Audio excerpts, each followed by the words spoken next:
I? Oh, I'm on. Sick. Yeah, so I'm not actually going to do the I'm Dereck from TapIn thing yet. I think that will come a bit later. But I want to talk about how you can better engage with Black Gen Z. So I'm going to do the thing that I have to do because Mill's at the back, and if I don't do it, I'll get sacked. So essentially, at TapIn, we are a media agency who is on a mission to help 100 million young people get ready for the world of work. The way we mainly do that is through leveraging social media. So that's TikTok. I know people can't use it, but trust me, you want to be on it. Not quite Twitter, but Instagram. We normally leverage influencers. We do D&I work. Anything that relates to engaging Black talent, we're normally all over it. So these are a list of some of our clients. If you're not on there, you should try to be on there. It's a very select list. We don't just work with anyone. So yeah, now you're probably thinking, so who are you? This is who I am. So if I give you a bit of background, because I feel like context is very important. So that on the far right is me when I was 6. That was my first day of school. And I actually didn't speak English. That was my first day. I think I was about 3 weeks in the country. Second picture is me and my 2 sisters that follow me. I'm actually the oldest boy in a family of 5. And then this picture is me and my grandmother. One on the right in the double denim where I'm proper classy. As you can tell, style never goes. Was the flight, which then ended up with me being there. And the second one was at her 60th party. The reason I say context is very important is context is what makes people really hard to deal with. So this is me now. 25. I don't actually identify as Black British because I've only been here about 20 years. But I come from an area, come from a town called Luton. Luton, I think our biggest claim to fame is being the worst place to live 3 years in a row. And I used to live in Marsh Farm, which was voted the worst place to live in the worst place to live. And if you don't see the trend, I went to Manor High School, which was the worst school in the worst area, in the worst town. So basically to say, I shouldn't be here. For me to be stabbed on the stage talking to you, shouldn't have happened. This isn't a real thing. But now I'm commercial manager at TapIn. So just to give a little bit more context, like I said, context is very important. This is a background of how I kind of grew up. So this is a message I sent to my head of year in November last year, because I just remember the time she bought me shoes because I couldn't afford it. But people like this are people that then get people like me out of those sorts of situations. And why people like this are so important is they help you then see how you can end up working in industries that otherwise you can't. I was speaking to my friends earlier on the train up here, and I was like, I didn't know that consulting was an industry till about 2 years ago. Genuinely, I had no idea you could just tell people advice and for whatever reason you get paid for it. So yeah, it's that sort of thing. You're just not used to being around. You don't know what you don't know, essentially. So before we get into anything else, I like gifts, by the way. You might see a few of these throughout. It's normal. That's just how I communicate. So yeah, who wants to be a diverse employer? Our creative team has put me... It was a bit last minute, so we couldn't airbrush their hands, but we'll try. We've done what we could. We've done what we could. So essentially, at TapIn last year, we ran the biggest research report ever produced into Black talent. You might ask, how big is big, essentially? So we actually... Look, correct me if I'm wrong, just text me on your phone. I think it was 4,000 respondents overall, 2,000 of which were Black Gen Z, 76% female. I mean, all the numbers are there. I'm not going to say it. But essentially, we went and asked how Black people feel about the workplace or the world of work at the minute. And the answers, I would say, were kind of stark.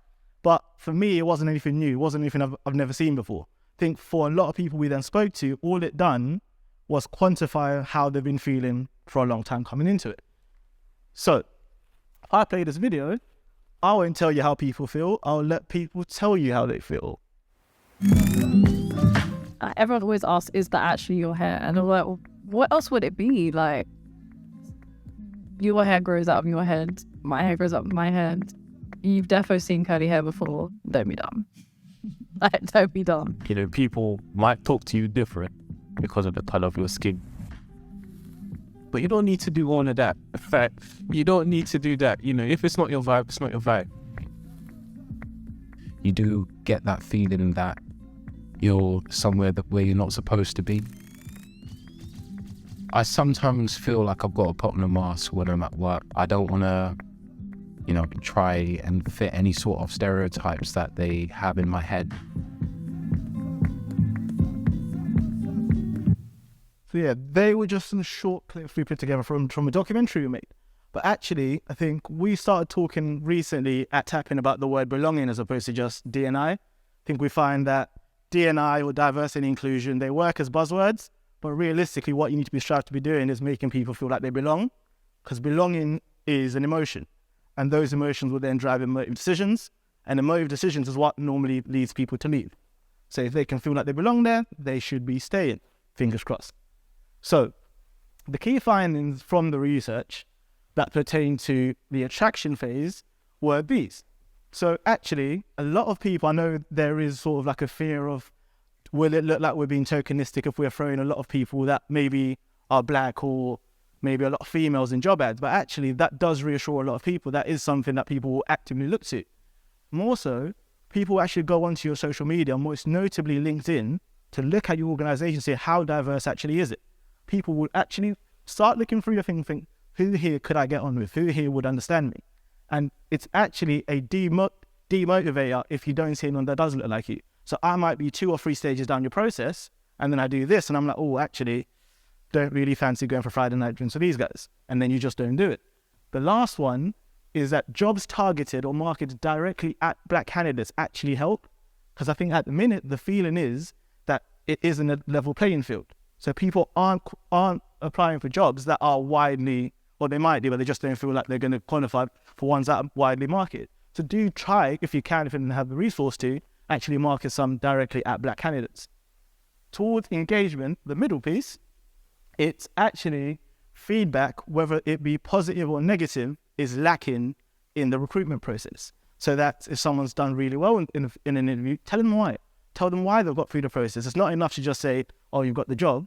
How did they get the job? Why did they get the job? Not just for them, but let's say you're me and I've got a job and I've got 4 younger sisters below me. I can tell them, and then we're now building something. But secondly, negative feedback. I feel like people aren't comfortable having negative feedback conversations, but generally we all want to improve. And with no feedback, you can never get better. And that is the same even in recruitment. Then the last note is, second note, is a lack of representation actually puts people off engaging with your content or just with your roles in general. So it doesn't take them getting through your process to then be in the job where, oh, actually, I don't fit in here. What people will do is maybe they'll go through the interview process and go, oh, I've gone through 3 interviews. I've only been interviewed by 3 middle-aged white men. I'm not entirely sure that's where I need to be. But also, again, in content, in your employer branding piece and how you market your job, people don't see people that look like them. They just don't feel like they're going to belong. Then lastly, not knowing how to tailor their CVs for roles is the biggest or one of the biggest deterrents for people actually applying. I think that reason, because for a lot of people, applying for jobs is not normal. The reason I say applying for jobs is not normal is, for example, for me, when I came, my mum was a nurse. She works in the NHS. For me to then say to my mum, I want to get into engineering, she had no idea what that process looks like. She can't then give me that advice. So people will be looking at, where can I find this information? The talk just now, the panel discussion, I think there was a mention of how can you be in front of people when you're in a hiring freeze or you're not hiring yet. That's how you do it. You provide advice or value that people can actually build on in those quiet periods. So I might be in sixth form. I'm not looking for a graduate job for another 3-4 years. But I remember when such and such a brand was giving out advice on how to tailor CVs. I remember when such and such a brand was giving advice on how to act in a video interview, whatever it may be. Then in terms of retention, these were the most stark numbers I felt like, because I feel like for you guys, it's a very difficult space, and I know it from wide-ranging research. It seems as if there's a difficulty getting black candidates into roles. So if you're working so hard to get them into roles, the last thing you want to be doing is losing them. And in terms of retention, these were the key demotivators in terms of retention. I think the term authentic self is one of my personal pet peeves. I feel like you can't be your authentic self in a workplace anyway. However, I like to coin the term authentic work self. People want to feel like they don't have to be too far removed from what they're like in normal life. I don't want to have to change the way I speak. I don't want to have to dress a certain way. I don't want to feel like if everyone else is going out, I have to go out if I'm not. Perhaps maybe I'm not a drinker. maybe I've got family commitments, so I can't actually be out. But if I feel like being out is going to then help me get promoted, I'm going to force myself to do that. So how do you build those inclusive cultures where actually it doesn't matter if you're out? It doesn't matter what you sound like. It doesn't matter if you use slang when you're speaking. It's based purely on your performance and how good you are. The second one around people changing their names or making it easier for people to pronounce. Luckily, I've never had to do because my name's Dereck. But actually, I've been in loads of rooms where I remember one time for my first ever job interview, it was like a car mechanic. I probably didn't help myself. The guy was like, oh, I didn't expect, you don't look like a Dereck. And I was like, oh, I don't know what Dereck look like, but clearly not. But for me, I was made very aware from a very young age that my name and how I look are two very different things. So then, let's say I had a very Africanized name, maybe my name's a lot longer. For example, Mills goes by Mills, but his name's Millimer. But for him, he found it easy to make everyone call it him Mills. But again, that's something that naturally you're putting people at a disadvantage. They don't feel comfortable. Like people, when I'm at home, call me this, but when I'm at work, it has to be something a little bit different. I think you'll probably find that it's normally people from African backgrounds who shorten their names or change them because they're normally a little bit longer. Then the last one, only 29% of Black Gen Z felt satisfied with their chances of securing a promotion. And at first, when I saw this, I thought it was about perception. I thought, maybe they think this, but this isn't the truth. But I thought, surely the numbers can't be, not everyone can have the same perception. I think the reason the last one is, for a lot of people, their chance of securing a promotion isn't based on anything tangible or until it's there. It's more based on how people make you feel. It's more based on how people act around you. Do your senior managers talk to you a lot? Do you have that sort of interpersonal relationship? If not, then that's how you end up with numbers like this. So, from Listed Black Gen Z, this was some feedback we got from some people. Don't even really want to say on this too long. However, I've been in this industry for about a year yesterday, so I'm still relatively new. But I thought, instead of me doing this whole talk myself, I was going to ask people that grew up with me and understand how we grew up. So I asked my friends. My friends aren't very serious people, by the way, so if you see some stuff on these screenshots, you don't, pretend you didn't see it. So this is my friends' group chat. We normally talk about football and a whole bunch of other stuff, but I just asked them how they think about the world of work. Tino, he's a electromechanical engineer at BP Pulse, he decided that he wanted to run me through the background of how Black people end up in this country, which actually, when I say context earlier, context is very important. When I said to you earlier, my mom couldn't tell me how to apply for certain roles because she only knew how to go through a certain way. The reason is, I'm Zimbabwean. Most of my family came for as asylum seekers in the early 2000s. We're still relatively new. Whereas if you look at someone maybe who is from a Caribbean background and whose family's been here since Windrush, their experiences are very different. But also, there's a difference between Africa. I know it's hard. There's a lot of different contexts. Even within African cultures, there is differences in terms of how people from West Africa came here and what time they came here compared to Southern Africa, compared to Eastern Africa. That's very good context. But again, you might think these are conversations that we only have because I asked them. But actually, my friendship group, again, not the most serious group of people, always show interest in how they can better improve diversity at their own organizations. Look up there, everyone calls me Des because, again, even my friends, they think I should be called Dereck, so they call that, they make it a bit shorter. So he was asking me, I think it was a late night, I might have had a couple of drinks because he said he was African American, but he asked how you can help get more Black people essentially into leadership roles. So, I gave him a couple of random buzzwords because I wasn't really trying to have the conversation at the time. So I said, reverse mentoring, a sponsorship scheme, and I thought he's going to go, yeah, okay, cool, thank you. But then he actually tried to dig deeper, he was asking more questions, because actually for him, that's something wherever he is, he doesn't feel entirely comfortable. He doesn't feel like he's in line to end up in the senior leadership position. He doesn't feel like he's in line to get promotion. So I sent him a voice note. About half of that was me coughing because I was ill at the time. But the other 15 seconds, I think we were very good. Anyways, he then asked again, what is it? That's interesting. Gave him a bit more advice. He actually ended up sending an email to his VP, just saying, look, do we have reverse mentoring? Is there anything we can do? How do I end up? He's actually, as of today, been made the D&I lead for the UK territory at his company. And that's only because he's asked a few questions. Like, there wasn't anything in place. So for him to even go out of his way, he was just lucky that I was in the mood to talk to him on the day. If I had just been like, nah, you know what? None of this would have happened. And again, he's not a D&I professional. He's not in HR. He's not in TA. As far as I'm concerned, it's technically not even his job. However, when you have people within organizations that are this passionate about changing things, they're the people you should be trying to use. And I know normally when we speak to clients about content and how they should go out to certain people, it's always the term, yeah, but it will be tokenistic if we go and ask black people to speak to other black people. It will be tokenistic if we use females to try to attract more females. But actually, these people are worth their weight in gold in terms of you have internal advocates that understand how the company works, that understand what the deficiencies are, and they're willing to make change within your organization in terms of how can I be a difference instead of actually, this isn't for me, I'm going to get up and leave. Because if they get up and leave, and that message in the group chat's actually, you know what, guys, I just left my job, it's crap. Then my sister comes to me and goes, I want to go apply here. I'm like, my friends used to work there, not very good, leave it. And before you know it, you're now losing a potential pipeline of people just because you've almost alienated one person. So, another gift. Just maths. It's all just numbers, basically. I gave you a couple of red flags in terms of when I put together all the research, this is what people are saying. The reason people are leaving, firstly, is pay. I think we all know with cost of living at the minute, pay, money is all massive worry. Secondly, being given what they feel is unrealistic workloads and or deadlines. The reason I don't think that second one is the full story is I feel like that might come from a misunderstanding of what the job was when they first started. And what you've got to understand is when you're coming from a position where maybe you don't have as many opportunities, you will, 9 times out of 10, you'll take anything that's given to you without asking too many questions. So you've got to make sure that when you are hiring people, they are fully aware of the job that they're being asked to do, and you've given them basically anything that they need to get that job done.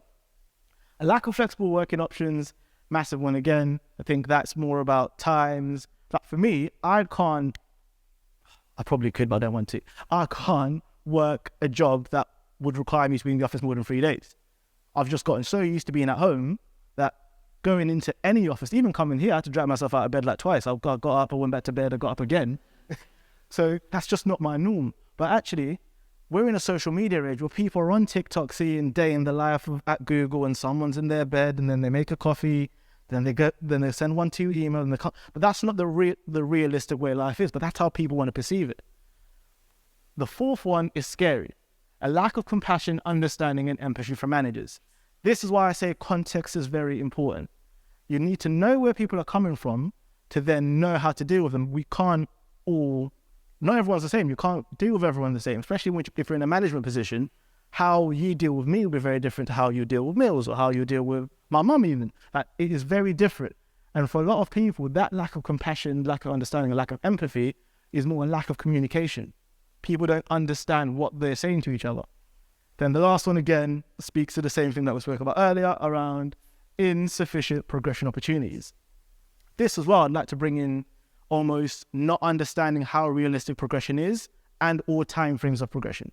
I think, again, in the age we're in now, for a lot of people, it's, I've been here 6 months, haven't been promoted, what's going on, they don't like me, they hate me, I'm leaving.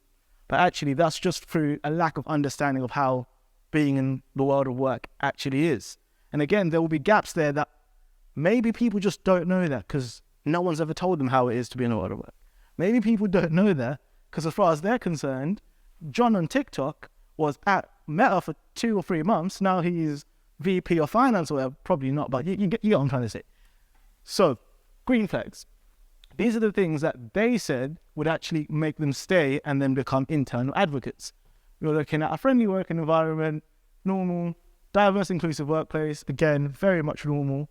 But it's about making people feel valued as people. I think we're at a stage where, even for me, when writing this, to use the term Black Gen Z, it's a bit of a problem because Black Gen Z are not a homogenous group. You don't speak to everyone the same. There's people like me. There's maybe someone who's also Black, same age. Maybe they're into more indie music. Maybe I like football. Maybe they hate football. Maybe they're more into rugby. Like, they're very, at the core, we're all just people. And the big thing here is just treat people as people. Because end of the day, you're trying to target Black Gen Z, you're just trying to target people. For me, I remember I asked Mills, he's never given me the answer. I said to him, if we talk to clients every day and they're saying they're trying to hire more black people, and then we talk to members of the black community every day and they say they're struggling to find jobs, what's the gap? Because it's not as if there's an influx of black candidates gone into roles, now there's none left. So there's clearly a disconnect between how people are trying to speak to this audience and how this audience perceives the message. So what? Why does it matter? Essentially, we've built 3 laws of engagement. Oh, I'm going to say laws of attraction. Laws of engagement. First one is education. Second one is entertainment. Third one is inspiration. To make it easier for you guys, I've tried to also put that next to something on like a recruitment funnel. So it's an exact science, and I'll share some, not all of it, I'll share some of it. First one, in terms of attraction. The reason we say education is the key to attraction is, let's say again, you're me, you're 16, I have no idea who was I just learned about the other day, Mills? Capgemini. Got no idea who they are, never heard of the name. Like for me, that is such an alien brand. How do you, as that sort of organization, get in front of people like a younger version of me that have no idea what you do? How do you, as a consultancy firm, get in front of someone in a very low socioeconomic background, who, as far as they're concerned, there's 3 ways out: it's death, it's jail, it's retail. That's it. How do you then get in front of those people and become, oh, I'm actually aspiring to do something, I can get into consulting? There is ways to utilize my skill set. First one, engage in educational content, or create engaging educational content that focuses on providing a defined value. You can't provide all the value, you can't give them everything, but there'll be certain niches in certain areas where you can, oh, actually, we found that maybe our last cohort really struggled in the video interview stage. Then you start producing content that will solely help people get through video interview stages. It may be that you're finding there's difficulty in physical assessment centers. Figure out why. Okay, cool. Now you're designing content to help people get through physical assessment centers. Second, make content accessible and easy to digest. We've got to think about using different formats. The reason I say different formats is I know there's always a rush to go on whatever is good right now, whatever is popping right now, let's go on there. You can't share every single message in a 30-second TikTok. You can't provide value in a 60-second TikTok. You just can't. But also there is ways you can share information that people can save and share with their friends also. So maybe it's a 3-slide carousel, LinkedIn, Insta, wherever you want to put it, and it's just about things you should include in the CV. Got your little brand in the top corner, it doesn't have to be anything major, and it's not a direct, we're hiring now, hard sell. You don't know how far that piece of content will be shared. You don't know how many people will see that and then come back and go, oh, actually, now I'm looking for a job. I remember when I saw this from X company. I remember when they helped me with this. So content and formats is very important. There is a myth going around, which I'm trying to debunk right now, about the death of YouTube. YouTube is very much alive and isn't dead, and actually, for a large part, is where you can really start showing your brand as the brand that, you know, what I find funny is you speak to people and they're like, you know what, we're an amazing brand when people come in, like they know. But the problem is people aren't getting inside to then be like, oh, I love it here. People don't love it there from when they're outside, they're not coming in. I almost liken it to a nightclub where it's like, oh yeah, like it's in a garage, so you can't see it. And then the third point, don't assume everyone knows who you are, what you do, and what roles are available. What I'll also add to that is don't assume everyone thinks they can work there. There's also, it's a problem whereby, I wish I could change it, but I can't. Sometimes as a company, you might be too big for people to think they can work there. There's brands that almost supersede being an employer.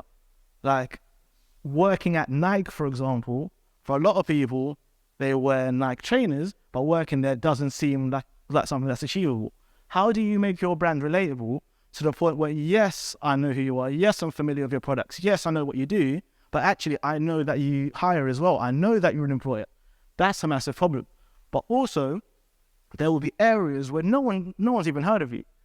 And as people that work at brands, you probably assume, yeah, everyone knows us, or I've been here 4 or 5 years, how can you not know? But genuinely, there will be people that you'll get in front of them, they will never have heard of you. And that's where you almost have an advantage, because not knowing you means your first impression can be positive. Whereas if somebody knows you for something negative, then yeah, it's a long one. Secondly, when you're looking at engaging, you have to be entertaining. And I don't mean you have to be a comedian, you don't have to be throwing loads of graphic design, but keep up with the latest trends. And that's not jump on TikTok and do TikTok trends, but if you see people asking certain questions, just try be on there and answer it. If people are talking about your brand and you're not involved, I think the one we spoke to a couple of months ago was Lidl, where there was a lot of, how do I put it? There was a lot of talk on social media, on Twitter specifically, about how long the Lidl interview process was.